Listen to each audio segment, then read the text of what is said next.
পয়গম্বরের একসঙ্গে স্ত্রী ছিল এই কটা। কি ঘুমোচ্ছেন নাকি? কটা দেখছেন?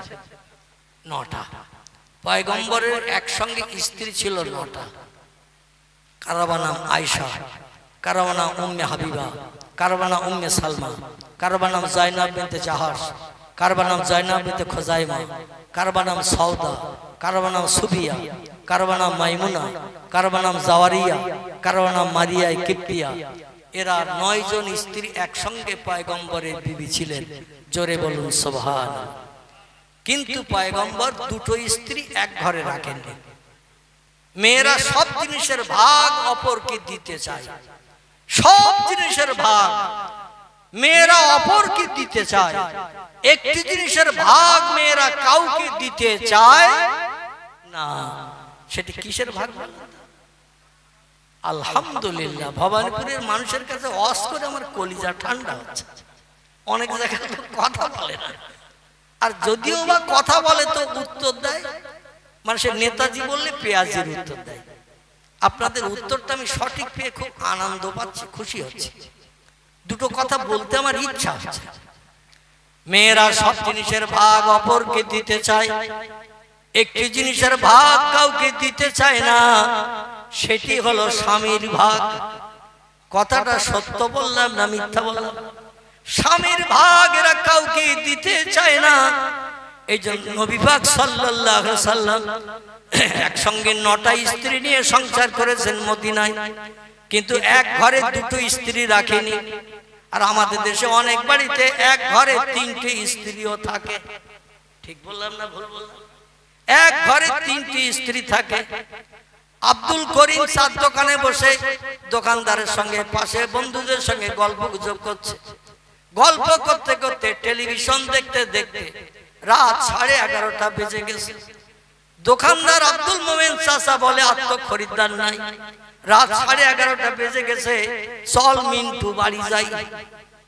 মাঝে মাঝে দোকানদার বলে কি খরিদ্দার নেই, বেকার বসে থেকে কি লাভ, তোরা তো শুধু গল্পই করছিস, চা তো আর চাচ্ছিস না, তো এইভাবে আর রাত জেগে বসে থেকে কি লাভ, চল বাড়ি যাই। মিন্টু বলে চাচা ঝাঁপ ফেলে দাও, তুমি বাড়ি যাও যাও, আমি কিন্তু বাড়ি যাব না।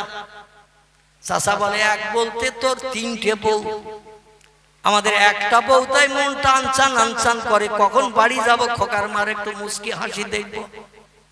আল্লাহর নবী বলছেন মেয়েদের মাথার তালু থেকে নিয়ে পায়ের তলা পর্যন্ত এই টোটাল বডির ভিতরে সব থেকে দামি অলংকার, দামি গহনার নাম হলো লাল ঠোঁটের ভিতরের সাদা দাঁতের মুস্কি হাসি। জোরে বলুন একটু সুবহানাল্লাহ। আপনি মাঠ থেকে যত কষ্ট করে কাজ করে বাড়ি আসেন, মার্কেট বাজার থেকে যত পরিশ্রম করে বাড়ি আসেন, বাড়ির মেয়েরা যদি লাল ঠোঁটের মাঝখান দিয়ে 4খানা সাদা দাঁতের মুস্কি হাসি দেয়, আপনার গরম কেটে যাবে না? যাবে না। নবী বলছেন লাল ঠোঁটের ভিতরে সাদা দাঁতের মুস্কি হাসি, মেয়েদের মাথা থেকে পা পর্যন্ত টোটাল বডির ভিতরে, এটি হলো দামি গহনা। জোরে বলুন সুবহানাল্লাহ। আপনারা মার্কেট বাজার থেকে, জল করে আলা থেকে, ব্যবসা বাণিজ্য থেকে বাড়ি আসেন, মেয়ের অন্তত পটল চড়া চোখ টেনে লাল ঠোঁটের ভিতর দিয়ে 8খানা দাঁত বার করে মুস্কি হাসি ভবানী ফিরিয়ে দেয়। তবে আমাদের বসিরহাট এলাকা অন্যরকম আছে। ওখানে স্বামী বাড়ি আসলে মনে হয় এর অন্তত 8.5 বছর এর স্বামী ঘরে নাই, মুখটা হাড়ির তলা মার্কা হয়ে গেছে। যদি বলে তোর মুখে কোনো ঝল্লি পাচ্ছি না কেন, বলে মিন্টু যখন আসবে তখন দেখবে 22খানা দাঁত। কখানা? মানে আরেকজন আছে ওর বয়ফ্রেন্ড, ও মিন্টু যখন আসবে তখন 22খানা দাঁত বার করে দেখাবো। পটল ছড়া চোখের চাউনি কেমন দেখাতে হয় তখন দেখিয়ে দেব, তোমারে দেখি কি লাভ, তুমি তো হাট পুরো। জোরে বলুন একটু নাউজুবিল্লাহ। এই জন্য আমাদের দেশের অনেক যুবক 3টে বা 4টি স্ত্রী ঘরে থাকলে দোকানদার যদি বলে চল বাড়ি যায়, রাত 11:30 বেজে গেছে, ও বলে চাচা তুমি ঝাঁপ ফেলে দিয়ে বাড়ি যাবে, যাও, আমি তোমার দোকানের বেঞ্চিতে শুয়ে থাকবো। বলে আমাদের একটা স্ত্রী, তাই বাড়ি থেকে যখন দোকান খুলতে আসি মনটা সবসময় আনচান আনচান করে, কখন বাড়ি যাই, কখন খোকার মার মুস্কি হাসিটা দেখবো, কলিজার তুষের আগুন পানি করবো। আর তোর এক বলতে তিনটে বউ, তুই আমার বেঞ্চিতে কেন থাকবে? মশা তো মৌপোকার মতো তোরে সেকে ধরবে, ঠিক না ভুল? সেখানে তো মশার টসের কিচ্ছু নেই। আরে একজন পেলিয়ে মৌপোকার মতো মশা সেকে ধরবে না, ধরবে না। বলতে চাচা আসল ব্যাপার তুমি জানো না। বল কি ব্যাপার? বলে আমার একটা ঘর তিনটে বউ, এখন আমি কখন বাড়ি যাবো তো ওরা দরজার মুখে সব দাঁড়িয়ে রয়েছে। বাড়ি যখন যাব, কেউ হাত ধরবে, কেউ পা ধরবে, কেউ গলায় ধরবে, ধরিয়ে বলবে আমার দিকে এসো, বলবে আমার দিকে আসো, কেউ বলবে তক্তকে এসো, কেউ বলে নিচে জায়গা করেছে নিচে এসো। শেষ পর্যন্ত ওরা টানাহাসড়া করে যদি কাঁঠাল গাছের মতো ফেরিয়ে ফেলে আমারে, তাহলে জনম জনম বিদায় নিতে হবে। এই জন্য এখানে মশার কামড় খেয়ে তোমার বেঞ্চিতে শুয়ে থাকা ভালো, কিন্তু বাড়ি যাওয়া ভালো না। তোমার একটা বউ, ও হাত ধরুক, পায়ে ধরুক, গলায় ধরুক, যেখানে ধরে ধরুক, তোমার মতো কাঁঠাল গাছ ফাড়া হবে না। এই জন্য তুমি বাড়ি যাও চাচা, আমি যাব না। যারা একাধিক বিয়ে করেছে তারা জানতে পেরেছে, বুঝতে পেরেছে এর জ্বালা কি, ঠিক না বল? এর জ্বালা কি? আমার ভাইরা, পয়গম্বর মুহাম্মদ রাসূলুল্লাহ সাল্লাল্লাহু আলাইহি ওয়াসাল্লাম একসঙ্গে 9টি পর্যন্ত স্ত্রী আল্লাহ নবীর জন্য বৈধ হালাল বানিয়েছিলেন। কিয়ামত পর্যন্ত নবীর কোন উম্মতের জন্য একসঙ্গে 9টা বিয়ে করা যাবে না, ওটা নবীর জন্য খাস বৈধ। জোরে বলুন একটু সুবহানাল্লাহ। নবীর বিবিরা কারবানা আয়েশা, কারবানা হাফসা, কারবানা উম্মে সালমা, কারবানা উম্মে হাবিবা, কারবানা জাইনাব বিনতে জাহাশ, কারবানা জাইনাব বিনতে খুজাইমা, কারবানা সাউদা, কারবানা সুফিয়া, কারবানা মাইমুনা, কারবানা জাওয়ারিয়া, কারবানা মারিয়া কিপ্তিয়া। এই স্ত্রীরা বিশ্ব নবীকে নিয়ে মদিনার জিন্দেগিতে 10 বছর সংসার করেছে। নবীর এমন কোন বিবি নাই স্বামীর বিরুদ্ধে টু শব্দ ব্যবহার করেছে। আল্লাহ বলছেন ইন্নাকা লাআলা খুলুকিন আযীম। ও হাবিব, পৃথিবীর ভিতরে সেরা আদর্শ, সেরা চরিত্র, সেরা আখলাক আমি আল্লাহ যদি কাউরে দিয়ে থাকে, সেটা হলেন আপনি মুহাম্মাদুর রাসূলুল্লাহ। জোরে বলুন একটু সুবহানাল্লাহ। আপনার মতো চরিত্র, আপনার মতো আখলাক, আপনার মতো ব্যবহার এই পৃথিবীতে আমি আল্লাহ কারো দেই নাই। আর কেউ আপনার মতো ব্যবহার দেখে আপনার মর্যাদা হেরাস করতে পারবে না। আপনি হলেন পৃথিবীতে শ্রেষ্ঠ ব্যক্তিত্ব। জোরে বলুন একটু সুবহানাল্লাহ।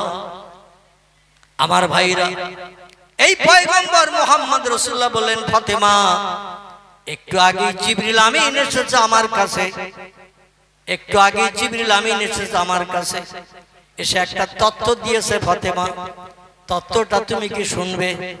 ফাতেমা বলছেন, হুজুর ও আমার আব্বা জান, তথ্যটা নারীদের জন্য না পুরুষদের জন্য? রাসূল বলছেন, ফাতেমা তথ্যটা আল্লাহর ফেরেশতা জিবরিল মেয়েদের জন্য দিয়েছেন। হযরত মা জননী ফাতেমা বলছেন, মেয়েদের জন্য যদি দিয়ে থাকেন তথ্য, তাহলে আমারও তো শোনার প্রয়োজন আছে। সেটা আমারও বাস্তব জীবনে রূপদান করতে হবে, আমল করতে হবে। কারণ আল্লাহর জাহান্নামের আগুনে আমি পুড়তে চাই না। ও আব্বা, তথ্যটা কি জিবরিল দিয়েছেন একটু বলুন। আল্লাহর নবী বললেন, ফাতেমা তোমার ইবাদত বندگی, আমল কালাম, সংসার যাপন, স্বামী ভক্তি, সন্তানের লালন পালন আল্লাহ এত পছন্দ করেছে। আল্লাহ তোমাকে সমস্ত দুনিয়ার নারীদের সর্দারিনী করে জান্নাতের সর্দারিনী বানিয়ে দিয়েছে। নারায়ে তাকবীর। তোমার আমল কালাম, নামাজ কালাম, তাসবিহ, তাহলিল, জিকির, আজকার, কোরআন তেলাওয়াত, স্বামী সেবা, সন্তান লালন পালন, পাড়া প্রতিবেশীদের সঙ্গে ব্যবহার, চরিত্র, আখলাক আল্লাহ এত পছন্দ করে নিয়েছে। দুনিয়ার সমস্ত নারীদের সর্দারিনী, সাইয়্যিদাতুন নিসা, সমস্ত মেয়েদের নেতা নেত্রী করে আল্লাহ তোমারে বানিয়েছে। আমার ভাইরা, কোন মেয়েদের কাছে যদি তার সুনাম করেন, দেখবেন ওই মেয়েটা খুশিতে বাগ বাগ হয়। কিন্তু কোন মেয়ের কাছে যদি অপর মেয়ের সুনাম করেন, ওর মুখটা কিন্তু হাড়ির তলা হয়ে যায়। মেয়েরা কারো সুনাম পছন্দ করে না, ওরা নিজের সুনামটা শুনতে পছন্দ করে বেশি। তবে ভবানীপুরের মেয়েরা আলাদা, এদের নামে বদনাম দেব না, জীবন আর হয়তো আমার আশা হবে না। বাড়ি যাওয়ার সময় রাস্তায় হয়তো ওরা স্লোগান দেবে, হুজুরের ধর, এ বলবে না বলবে না। তবে আশা রাখি এই ভবানীপুরের মেয়েরা আমার ধরবে না, কারণ আমার অতি আপনজন আছে। আমার তালুই বসে যিনি আমার সঙ্গে সালাম কালাম মুসাফা করলেন, হাজী সাহেব মনু শেখ, চেনেন তো নাকি? আমার সঙ্গে মুসাফা করেছিলেন এখানে স্টেজে। উনি আমার ছোট ভাইয়ের শ্বশুর, মানে আমার শ্বশুর, ঠিক কি না? অতএব আপনজন থাকতে মেয়েরা স্লোগান দিলে আর কাজ হবে? কাজ হবে না। অন্তত উনি আমাদের রেহাই করবেন, বাঁচাবেন ওদের হাত থেকে। নবী ডেকে বলছেন, ফাতেমা আমি তথ্য দিলাম সাইয়্যিদাতুন নিসা হিসাবে তোমার নাম, শুনে তুমি খুশিতে বাগবাগ হলে, আনন্দ আত্মহারা হয়ে গেলে। ও ফাতেমা, তবে আমি জিবরিল আমিনের মুখে আর একটা তথ্য শুনেছি, সেটা তো এখন আমি বলি নাই। ফাতেমা বলছেন, মা সালাকা ইয়া আবি মুহাম্মাদুর রাসূলুল্লাহ সাল্লাল্লাহু আলাইহি ওয়াসাল্লাম। আমার আব্বাজান আর তথ্য কি সেটা একটু আমারে শোনান। নবী বলছেন, ফাতেমা তাম দুনিয়ার নারীদের সরদারনি আল্লাহ তোমারে বানাবেন, তোমার অনুমতি ছাড়া কোনো মেয়ে জান্নাতে যেতে পারবে না। তবে জান্নাতে প্রথম কিন্তু তুমি যেতে পারবে না। তোমাকে জান্নাতের দরজার বাইরে দাঁড় করিয়ে রেখে কোটি কোটি মেয়েদের চোখের সামনে এই মদিনার পাহাড়ি এলাকার একটা মেয়ে প্রথম জান্নাত উদ্বোধন করবে। আর একটু জোরে বলা যাবে না? নারায়ে তাকবীর। আচ্ছা, অন্য মদিনার একটা পাহাড়ি এলাকার মেয়ে, সে যাবে জান্নাতে, কোটি কোটি জান্নাতি নারীদেরকে জান্নাতের দরজার সামনে রেখে। আর ফাতেমা সমস্ত মেয়েদের সরদারনি হবে, নেত্রী হবে, তার অনুমতি ছাড়া জান্নাতে কেউ যেতে পারবে না। কিন্তু তিনি আগে ঢুকতে পারবেন না, অন্য মেয়ে আগে ঢুকবে। তাহলে ফাতেমার ইজ্জত থাকলো? কথা বলে, ফাতেমার সম্মান থাকলো? ফাতেমার চিন্তা ভাবনা ছিল যে আমি যখন জান্নাতের সরদারনি, সব মেয়েদের থেকে সেরা মেয়ে, আল্লাহ আমার নেত্রী বানিয়েছে, নিশ্চয়ই আমি আগে যাব জান্নাতে, ঠিক না? আল্লাহর পয়গম্বর বলছে, তোমারে বাইরে রেখে কোটি কোটি মেয়েদের সামনে ওই মেয়েটা প্রথম জান্নাতে ঢুকবে। শোনা মাত্রই বা ফাতেমার মুখটা হাড়ির তলা চুন হয়ে গেল, মুখটা মলিন হয়ে গেল। আল্লাহ নবী বলছেন, মা হালুকে মাকবরুকে ইয়া বিনতি, ও কন্যা ফাতেমা, একটু আগেই দেখলাম তোমার মুখে মুস্কি হাসি, আর হঠাৎ করে একটা তথ্য দিলাম, তোমার মুখটা মলিন হয়ে গেল, কালো হয়ে গেল, ব্যাপারটা কি আমি বুঝতে পারলাম না। ফাতেমা বলে, আব্বা, কোন মেয়ে সুনাম করলে মেয়েরা খুশি হয়, শুনে সন্তুষ্ট হয়, কিন্তু তার কাছে অন্য কোন মেয়ের সুনাম করলে, তার স্বীকৃতি করলে মেয়েদের মুখ এমনি এমনি কালো হয়ে যায়। অপরের শুভ সংবাদ, শুভ খোঁজখবরি মেয়েরা পছন্দ করে না। তার কারণ হলো মেয়েরা বেকা হাড়ের তৈরি। কি হাড়ের? আপনাদের ভবানীপুরে মেয়েরা সব সোজা হাড়ের, কিন্তু হ্যাঁ, এরাও বেকা। আপনি একটা সিদ্ধান্ত নেবেন, ওরা দেখবেন সিদ্ধান্ত আলাদা নেবে। আপনি একটা প্রস্তাব দেবেন, ওরা কিন্তু আপনার প্রস্তাব গ্রহণ করবে না, আলাদা প্রস্তাব দেবে। কারণ ওদের বানানো হয়েছে বেকা হাড় দিয়ে, এই জন্য ওদের চিন্তা ভাবনা সিদ্ধান্ত সবসময় বেকা বেকা। এই জন্য সংসারে স্বামী স্ত্রীতে অশান্তি হয়, মতদ্বন্দ্ব হয়, ঝগড়াঝাটি হয়, মারামারি হয়। হয় না? হয় না? ভবানীপুরে মারামারি হয়, এখানেও হয়। সব জায়গায় শিয়াল ডেকেছে, শিয়াল ডাকার কোন জায়গায় বাদ নাই। আমার ভাইরা, এখন মেয়েরা হয়েছে গার্জেন, বাড়ির মালিক, আর পুরুষেরা হয়েছে চাকর, ঠিক না ভুল? আল্লাহ নবী বলেছেন, ওয়াতার রাজুল ইমরাতাত ওয়া ওয়াতার রাজুল ইমরাতাহু, যে সমস্ত পুরুষেরা মেয়েদের বশ্যতা স্বীকার করবে এরা হলো জাহান্নামী। জোরে বলুন একটু নাউজুবিল্লাহ। আর রিজালু কাওয়ামুনা আলান নিসা, ও দুনিয়ার পুরুষেরা, আমি আল্লাহ কোরআনে তোমাদের ইজ্জত বাঁচানোর জন্য তথ্য কোট করে দিলাম।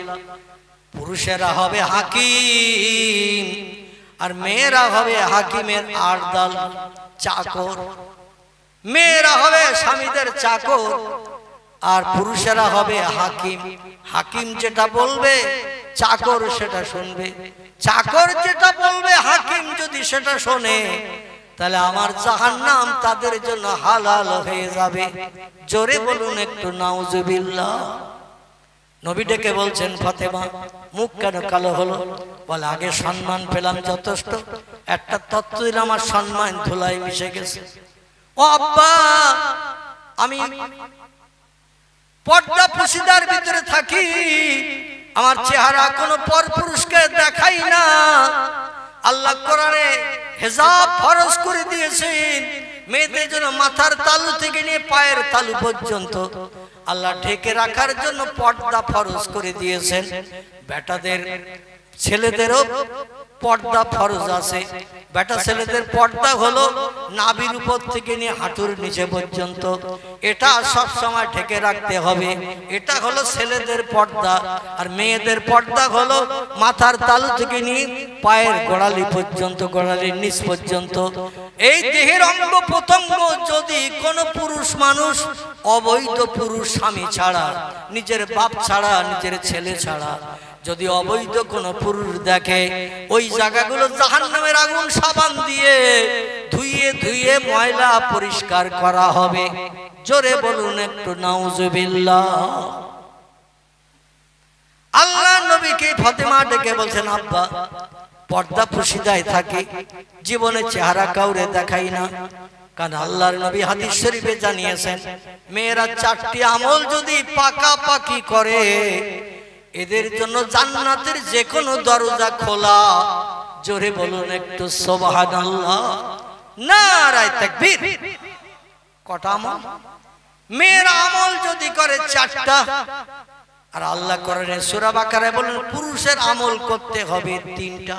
মনে আছে তো আমার ভাইরা? শিখ সম্রাট তরু সিং এর কথা বলছিলাম, সেটাও মনে আছে তো? আছে নাকি? আছে, একটু স্মরণে রাখবেন। আল্লাহ নবী পুরুষের আমলের কথা 3টা বললেন, আমি 2টির কথা আপনাদের কাছে বলেছি। না কটা বলেছি? 2টি। একটা আল্লাহকে না দেখে বিশ্বাস করা, 2 নম্বর পরকাল আছে, লম্বা জিন্দেগি, জান্নাত জাহান্নাম। জান্নাত সুখের জায়গা, জাহান্নাম আযাবের জায়গা, দুঃখের জায়গা, শাস্তির জায়গা। এটা আমরা দেখি না, না দেখে বিশ্বাস করতে হবে। তাহলে আর বাকি আছে আমার ভাই ঘুমিয়ে পড়েছে। আমি বললাম পুরুষের জন্য আমল 3টি, 3টির ভিতরে বললাম 2টি, তাহলে আর কটা বাকি? একটা আমার ভাই বলছে 2টো। মন হাড়িতে দিলে হবে না ভাই, খোকার বা শাড়ির পাড়ের দিকে দিলে হবে না, এখানে ওয়াজের মজলিসে মনটা রাখতে হবে। 3 নম্বরের আমল হলো ওয়া আমিলা সলিহান। জোরে বলুন একটু আল্লাহু আকবার, আর একটু জোরে বলুন আল্লাহু আকবার। আল্লাহ বলছেন 3 নম্বরের আমল হলো আমার কোরআনের বিধানকে বাস্তব জীবনে রূপদান করে, মুয়াজ্জিন যখন মসজিদে আজান ধ্বনি দেবে, দুনিয়ার সব কাজে লাথি মেরে মসজিদে জামাতে কিংবা ঘরে যদি সময় না পাও মসজিদে যেতে, ঘরে ওই ওয়াক্তের নামাজটা তুমি আদায় করে নেবে। হাতে যখন সময় পাবে আমার পবিত্র জবানি সত্য কথা কোরআন শরীফ তেলাওয়াত করবে। হাতে যখন সময় পাবে আমার নামের জপ জিকির তাসবিহ তাহলিল করবে। রমজান মাস যখন এসে যাবে, সূর্য উদয়ের আগ থেকে নিয়ে সূর্য অস্তমিত পর্যন্ত আমার ফরজ হুকুম, ইয়া আইয়ুহাল্লাযীনা আমানু কুতিবা আলাইকুমুস সিয়াম। জোরে বলুন একটু আল্লাহু আকবার। তোমাদের জন্য 12 মাসের ভিতরে রমজানের একটা মাস আমি রোজা ফরজ করে দিলাম। সারাদিন না খেয়ে অনাহারা থাকবে, আমার রোজা যেন ভঙ্গ করবে না, রোজা যেন নষ্ট করবে না। এই কাজগুলো হলো আমলে সালেহা। আল্লাহ বলছেন, ও দুনিয়ার মানুষ, ওয়াল ইয়াউমিল আখিরে ওয়া আমিলা সালেহান, আমার কোরআনের আইন মোতাবেক আমলে সালেহা ভালো ভালো কাজগুলো তোমরা করে নেবে। যদি তোমরা করে নিতে পারো, ফালাহুম আজরুহুম ইনদা রাব্বিহিম, তোমাদের জন্য উত্তম পুরস্কারে বিভূষিত করা হবে। জোরে বলুন একটু সুবহান। উত্তম পুরস্কার তোমাদের দেয়া হবে। কি? আল্লাহ বলছেন, ফালা খাউফুন আলাইহিম, দুনিয়ার জমিনে যদি কোনো বিপদে মুসিবতে পড়ো, তোমাদের ভয় করতে হবে না। ওয়ালা হুম ইয়াহজানুন, রাতের আঁধারে বালিশে মাথা দিয়ে শুয়ে আগামীকালের সমস্যার জন্য চিন্তা ভাবনা করতে হবে না। সব সমস্যার সমাধান আমি আল্লাহ আমার কুদরতি হাতে করে আগামীকাল সকালবেলা তোমার মুখে হাসি ফুটাবো, আমার কোরআনে তথ্য কোড করে দিলাম। জোরে বলুন একটু সুবহান। তাহলে আমল করতে হবে কটি? তিনটি। একটা হলো আল্লাহরে না দেখে বিশ্বাস করতে হবে, 2 নম্বর পরকাল বিশ্বাস করতে হবে, জান্নাত জাহান্নাম আছে এটা না দেখে বিশ্বাস করতে হবে, 3 নম্বর কোরআনে আল্লাহ যত আমাদের জন্য হুকুম করেছেন তার রেজামন্দির জন্য যত আমল করার কথা বলেছেন সবগুলো বাস্তব জীবনে রূপদান করতে হবে। তাহলে আল্লাহ বলছেন, ফালা খাউফুন আলাইহিম, বিপদে মুসিবতে কোনো ভয় পেতে হবে না। গোবর সাপ সামনে ফেনা ধরে থাকলো তোমার সবল দিয়ে দংশন করবে না। তোমার সামনে যদি সুন্দরবনের রয়্যাল বেঙ্গল টাইগার এসে দাঁড়ায়, তোমার ভয় পেয়ে গাছের মাথায় উঠতে হবে না। আমি আল্লাহ তোমাদের সব বিপদে মুসিবতে সাহায্য করে মুখে হাসি ফুটাবো। জোরে বলুন সুবহান। আচ্ছা, এই আমল 3টে আমরা করতে পেরেছি? খোদার কসম, এই আমল 3টে যদি আমরা পাকাপাকি করতে পারতাম, রাতের বেলা মশারি টানিয়ে কোনদিন শোয়ার দরকার হতো না। মশার পাবার ক্ষমতা নাই। সৃষ্টি শ্রেষ্ঠ জাতি, লাকাদ খলাকনাল ইনসানা ফি আহসানি তাকওয়িম। আল্লাহ বলেছে, যত সৃষ্টি পৃথিবীতে বানিয়েছি দুনিয়ার সৌন্দর্য শ্রীবৃদ্ধির জন্য, এই সমস্ত সৃষ্টির ভিতরে আমি মানুষকে সেরা করে বানিয়েছি। মানুষ যদি সেরা হয়, পিঁপড়ে কি মানুষকে কামড়াতে পারে? কথা বলতে হবে। মানুষ যদি সৃষ্টির সেরা হয়, পিঁপড়ে যদি নিকৃষ্ট হয়, ওরা কি মানুষকে কামড়াতে পারে? মশা কি ইনজেকশন দিতে পারে? সারপাকুন কি মাথায় কুপকাট করে রাতের গভীরে কামড় দিতে পারে? কোন সৃষ্টির বাবার ক্ষমতা নাই। কারণ আল্লাহ কোরআনে বলছেন, বিসমিল্লাহির রহমানির রহিম, হুয়াল্লাযী খালাকা লাকুম মা ফিল আরদি জামিআ। জোরে বলুন একটু আল্লাহু আকবার। আর একটু জোরে বলুন আল্লাহু আকবার। অসুবিধা হচ্ছে আপনাদের শুনতে? আমি কোরআন ও হাদিসের আলোকমালায় আপনাদের কাছে কিছু আলোচনা রাখছি। কারণ যে মজলিসে কোরআনের আলোচনা হয় না, কোরআনের আয়াত পড়া হয় না, নবীজির জওয়ানি হাদিসের কথা বলা হয় না, ও মজলিসটা হলো শুকনো মজলিস।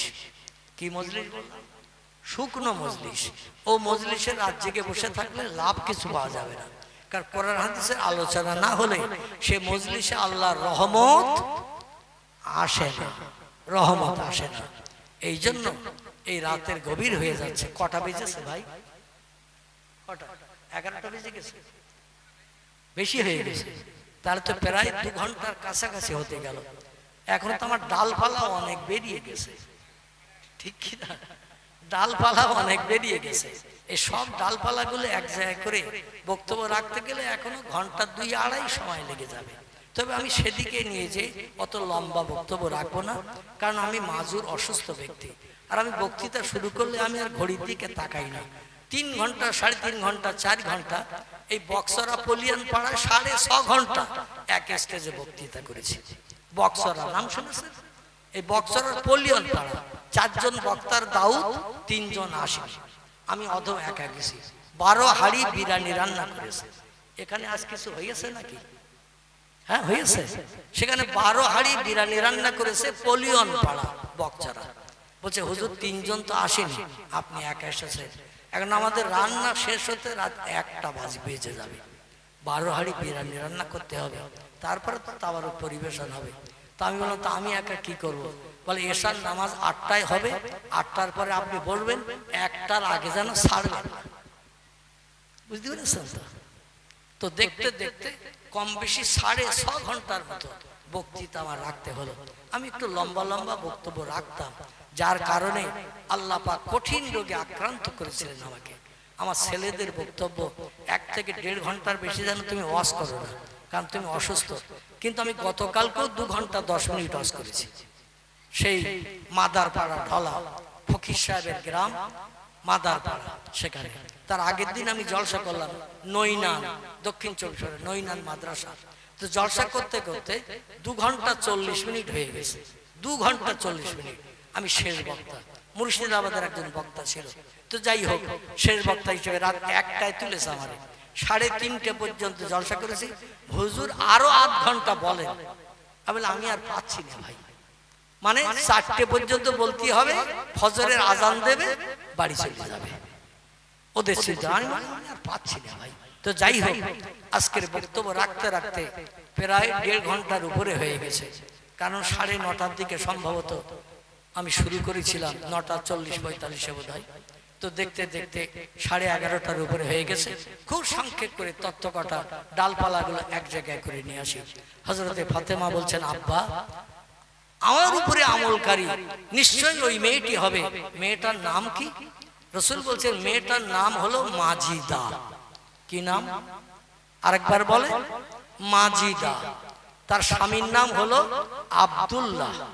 কি নাম? নবীজির বাবার নামে তার স্বামীর নাম হলো আব্দুল্লাহ। এই নামগুলো রাখা ভালো না খারাপ? রাসূলের অনেক সাহাবীর নাম ছিল আব্দুল্লাহ। আর আমাদের দেশে ছেলে একটা হলে নাম রাখে মিন্টু, নাম রাখে পিন্টু, নাম রাখে নন্টু, নাম রাখে ঝন্টু, নাম রাখে লালটু, নাম রাখে বল্টু, নাম রাখে বাপি, নাম রাখে বাপ্পা, নাম রাখে বাবলু, নাম রাখে বাচ্চু, নাম রাখে ডবলু, নাম রাখে নাট, নাম রাখে স্ক্রু। মেয়ে যদি হয় ওই রকম নাম, জোসনা, চম্পা, ঝর্ণা, নাইস, বিউটি, ডলি, ফুলি, সাথী, আর্নিকা। হোমিওপ্যাথি ওষুধ খাইয়ে দে, জ্বর সেরে যাবে।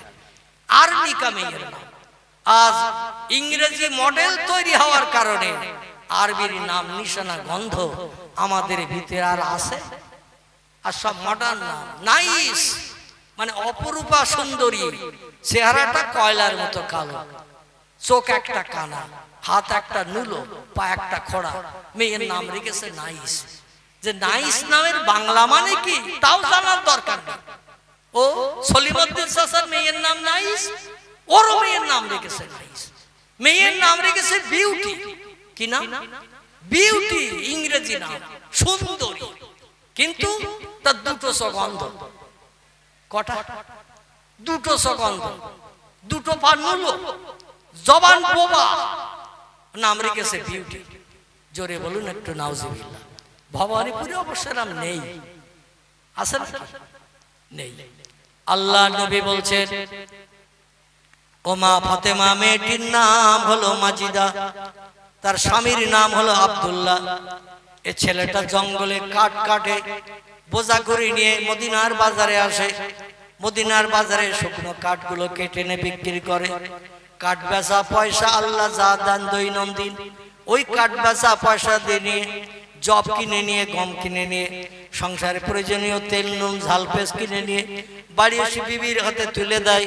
তার বিবি রান্না বান্না করে স্বামীকে সেবা যত্ন করে খাওয়ায় এবং সংসারে কাজকর্ম করার পরে যতটা সময় পায় আল্লাহ ইবাদত বন্দেগীতে বেশি বেশি আত্মনিয়োগ হয়ে যায়। তার ইবাদত বন্দেগী আল্লাহ এত পছন্দ করেছে, সংসার যাপনের পর ও ফাতেমা, আল্লাহ তোমাকে জান্নাতের দরজার বাইরে রেখে ওই মেয়েটাকে দিয়ে প্রথম জান্নাত আল্লাহ উদ্বোধন করে দেবে। হযরত ফাতেমার চোখ দিয়ে টপ টপ করে পানি পড়া শুরু হয়ে গেছে। মান সম্মান ইজ্জত তো আর থাকলো না, জান্নাতের সামগ্রী সাইয়্যিদাতুন নিসা হয়েও তো লাভ হলো না। আমারে বাইরে রেখে মদিনার প্রত্যন্ত এলাকার পাহাড়ি এলাকার মেয়ে জান্নাতে প্রথম ঢুকে যাবে। ফাতেমা কান্না শুরু করেছে। নবী বলছেন, ফাতেমা কাঁদছো কেন তুমি মা?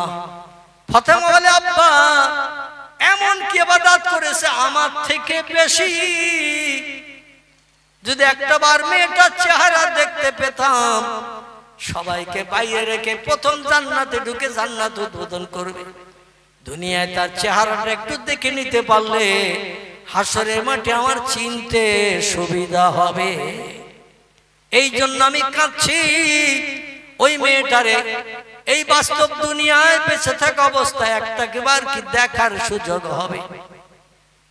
আল্লাহ নবী বলেন, না আমি আপনি ও কন্যা ফাতেমা, আমলকারী নারীরে দেখতে চাইলে আমি নবী তোমার দেখার পারমিশন দিয়ে দিচ্ছি।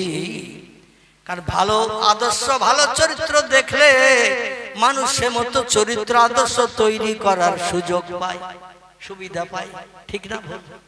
সুযোগ পায়। এই জন্য তুমি যেতে পারো এই মদিনার প্রত্যন্ত এলাকা দিয়ে ওই পাহাড়ি এলাকায় যাবে মা। আর এই পাহাড়ের পাদদেশে পাথরের উপরে পাথর সাজিয়ে পেরাচারি দিয়ে প্রাচীর দিয়ে ঘেরা, প্রাচীর একটা দরজা আছে, ওই দরজাটা লাগিয়ে রেখে মেয়েটা সংসারের কাজকর্ম বাড়ির সদরে উঠানের ভিতরে করে। তুমি একবার দেখা করে এসো, তার কাজকর্মের আমলটা দেখে এসো, কি আমলের কারণে আল্লাহর জান্নাতে প্রথম যাওয়ার অধিকার অর্জন করেছে। হযরতে ফাতেমা ডেকে বলেন, আব্বা আগামীকাল সকালবেলা স্বামীর সেবা যত্ন করে খাইয়ে কাজে পাঠিয়ে দেব। হযরতে আলী দিন মজুরি করতেন দৈনন্দিন, আবার 5 ওয়াক্ত নামাজ পড়তেন, সময় পেলে কোরআন তেলাওয়াত করতেন, পয়গম্বরের মজলিসে বসে বসে হাদিস শরীফ শুনতেন, সে মতো আমল করে চরিত্র গঠন করতেন। এই জন্য দুনিয়ায় বেঁচে থাকতে হযরতে আলী জান্নাতের সার্টিফিকেট পেয়েছেন। সেই আলীর বিবি ফাতেমা বলছেন, স্বামীকে সকালবেলা নাস্তা পানি খাইয়ে দিয়ে আমার 2 ছেলে এদেরও আমি কিছু নাস্তা পানি করিয়ে দিয়ে সকালের প্রাতরাশ করিয়ে দিয়ে আমি আমার বাবা আপনার কাছে আমার 2 ছেলেরে পাঠিয়ে দিয়ে স্বামী তো চলে যাবে কাজে, হাতে সময় পাবো ওই প্রত্যন্ত এলাকার মেয়েটার সঙ্গে আমি একটু দেখা সাক্ষাৎ করে তার আমলের কাজগুলো দেখে আসবো। আমার কাজের ভিতরে যদি কিছু ঘাটতি থাকে ওগুলো দেখে আমি ঘাটতি পূরণ করে নেব। মেয়েদের যদি এখন আমি বলি, পর্দা পুশিদায় রাস্তাঘাটে বার হওয়ার শরীয়তে মেয়েদের জায়েজ আছে। পর্দার ভিতরে থাকবেন, চেহারা কাউকে দেখাবেন না, হাতে হাত কভার দিলে ভালো হয়, পায়ে মজা দিলে ভালো হয়, চোখের উপরে জালি লাগিয়ে দিলে ভালো হয়, দিয়ে আপনি রাস্তাঘাট দেখতে পাবেন। মেয়েরা বলবে, ও মৌলবীরা ভিটে তুলো না, এ বলবে না, বলবে না, ও মৌলবীরা ভিটে তুলো না। আমার ভাইরা, হযরত ফাতেমা জোহরা আলী রাদিয়াল্লাহু বললেন, আমি একটা জায়গায় একটু যাব, নিজের বিশেষ প্রয়োজনের জন্য আপনার কাছে অনুমতি চাইছি। বলে, আমার কাছ থেকে অনুমতি না লাগে তোমার বাবার কাছ থেকে অনুমতি নাও। তোমার বাবা অনুমতি দিলে ওই অনুমতিতেই আমার অনুমতি। জোরে বলুন সুবহানাল্লাহ।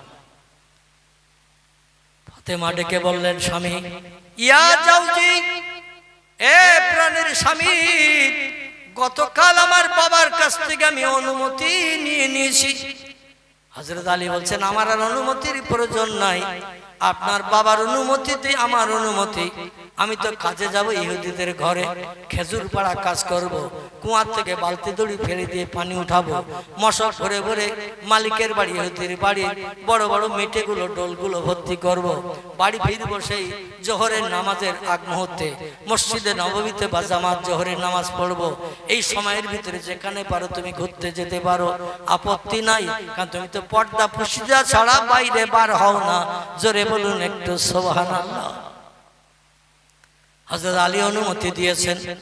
মা ফাতেমা বোরকা পরিহিতা হয়ে ওড়না মাথায় দিয়ে হাত কভার পা কভার মোজা লাগিয়ে নিয়ে মদিনার রাস্তার দিকে তাকিয়ে দেখলেন কোনো লোকজন নাই। ফাঁকা রাস্তা থেকে রওনা দিয়েছেন, নাম শুনে নিয়ে নিয়েছেন। বাড়িটা পাহাড়ের পাদদেশে, বাড়িওয়ালার নাম আব্দুল্লাহ, তার বিবির নাম কি? আলহামদুলিল্লাহ। কিছু মানুষের মগজ থেকে হাওয়া হয়ে গেছে, কিন্তু আমার একজন ভাইয়ের মগজ এখনো আছে নামটা। তার নাম হলো মাজিদা। মাজিদার ঘরের দরজায় যে হাজির, দরজায় যে বলছে উদখুল বাবাকা ইয়া হালাল বাইত। ও বাড়িওয়ালি, যদি বাড়ি থাকো দরজা খোলো, আমি নবী নন্দিনী হযরতে ফাতেমা এসেছি। রাস্তাঘাটে পথে তোমার ঘরের সামনে দিয়ে রাস্তা, পথ চলতি মানুষ যাবে, তবে আমার বাড়ি থেকে তোমার বাড়ি পর্যন্ত এসেছি। ফাঁকা রাস্তা ছিল, দুপুর রৌদ্রে, লোকজনের সঙ্গে সাক্ষাৎ হয়নি, এই জন্য কারো পাশ কাটাতে হয়নি। তবে দরজার সামনে দাঁড়িয়ে থাকলে কোনো মানুষ রাস্তা দিয়ে প্রয়োজনে চলে যেতে পারে, আমার দিকে হয়তো তাকাবে। আমি বেটে না লম্বা, আমি মোটা না হালকা, আমার চেহারা কালো না সাদা, আমার অঙ্গ প্রত্যঙ্গের দিকে দৃষ্টি নিক্ষেপ, আমার সম্পর্কে চিন্তা ভাবনা করবে। আমি এটা চিন্তা ভাবনা করতে দিতে রাজি নই। জোরে বলুন একটু সুবহানাল্লাহ।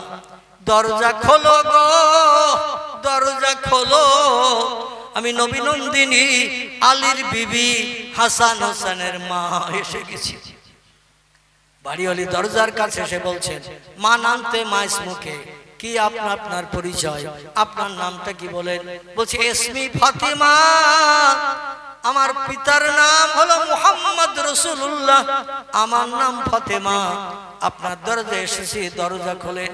আমি মেয়ে ছেলে, আপনিও মেয়ে ছেলে, তাড়াতাড়ি দরজা খুলে অন্দর মহরে আমার ঢোকার সুযোগ করে দিন।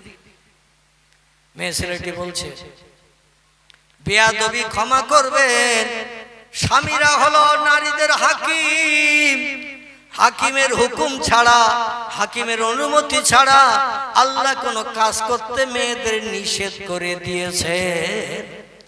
জোরে বলা যাবে না একটু সুবহানাল্লাহ? নারায়ে তাকবীর। আমার স্বামী জঙ্গলে কাঠ কাটতে গেছে, ফজরের নামাজ বাদ টিফিন করে নাস্তা পানি করে চলে গেছে।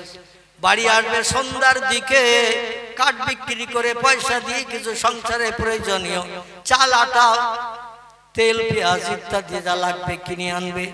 আপনি এসেছেন, হঠাৎ আসবেন আমি তো জানি না, জানলে স্বামীর কাছ থেকে অনুমতি নিয়ে রাখতাম। বেয়াদবি নেবেন না, আজকে ফিরে যান, আগামীকাল সকালবেলা দয়া করে আসবেন। আমার এই কথাটা বলা উচিত হচ্ছে না, কারণ জান্নাতের সর্দারিনী নারী আপনি, আপনার অনুমতি ছাড়া কোনো মেয়ে জান্নাতে যেতে পারবে না। আর সেই মেয়েটাকে আমি আগামীকাল আজ ফিরিয়ে দিয়ে আসতে বলবো, আমি বড় লজ্জা পাচ্ছি, কিন্তু আমার হাকিম হলো আমার স্বামী। আর রিজালু কাওয়ামুনা আলান নিসা, নারীদের হাকিম করে স্বামীদের বানানো হয়েছে। এই জন্য স্বামী বাড়ি আসলে সেবা যত্ন করে, তজ খাতির করে, উদারের ক্ষুধা নিবৃত্তি করিয়ে রাতের বেলা যখন বিছানা সজ্জায় শয়ন করবে, মন মস্তিষ্কটা ভালো থাকবে, তখনই আমার স্বামীর কাছ থেকে আগামীকালের অনুমতি আমি নিয়ে নেব। জোরে বলুন সুবহানাল্লাহ।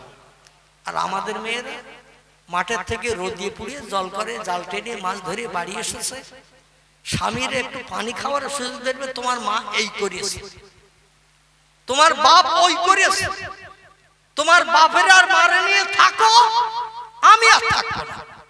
এখানকার মেয়েরা অবশ্য বলে, আমার তো মনে হচ্ছে বলে না, মানে স্বামীর মন মস্তিষ্কটা একটু যাচাই করার সুযোগ পেল। মনটা নরম হোক, তারপরে তোর গরম কথা বল, ও একটু থাতানি দেবে, তোরে বুঝবে। কিন্তু ও তো গরম হয়ে মাঠের থেকে জলকর থেকে বাড়ি এসেছে, আর তুইও 33,000 ভোল্টেজ নিয়ে অ্যাকশন করছিস। সঙ্গে সঙ্গে দৌড়িয়ে যে গুলুম করে মেরেছে, মারে এক লাথি। বোর পেছনে শুধু কুটকাট কুটকাট করিস কেন? এ বলে না, বলে না, আমার বোর পেছনে শুধু কুটকাট কুটকাট করিস কেন? শুধু দোষ ধরিস কেন? তোর কি দোষ হয় না? নাউযুবিল্লাহি মিন যালিক। আল্লাহ কোরআনে বলছেন, ওয়াবুদুল্লাহ ওয়ালা তুশরিকু বিহি শাইয়্যা ওয়া বিল ওয়ালিদাইনি ইহসানা। জোরে বলুন আল্লাহু আকবার। আর একটু জোরে বলুন আল্লাহু আকবার।